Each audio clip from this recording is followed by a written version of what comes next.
You can also use var keyword with the array, instead of this explicit data type to declare a variable.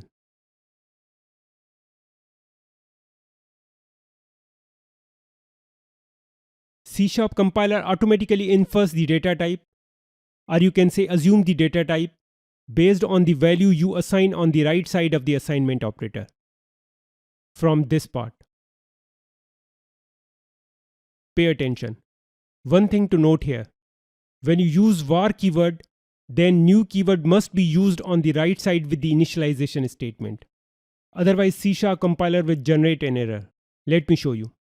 If I remove this new keyword,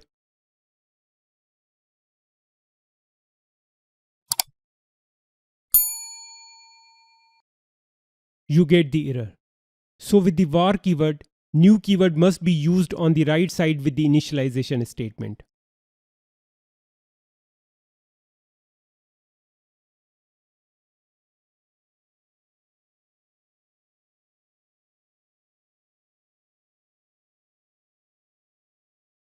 If you want to check the number of elements in the array, then there is a length property for that.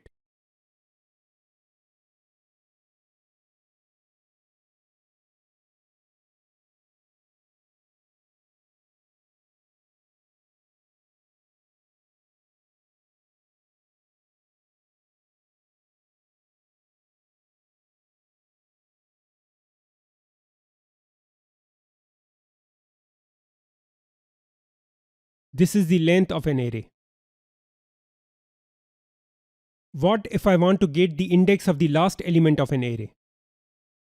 There is a get upper bound method for that.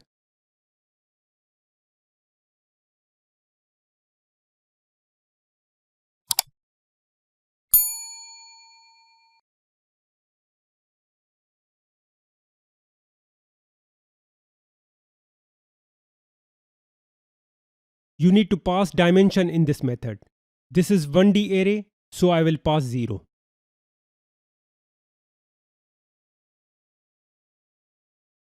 You can see upper bound of an array here, which is 1 less than the array length. Or you can say 1 less than the total number of array elements. There is also a get lower bound method.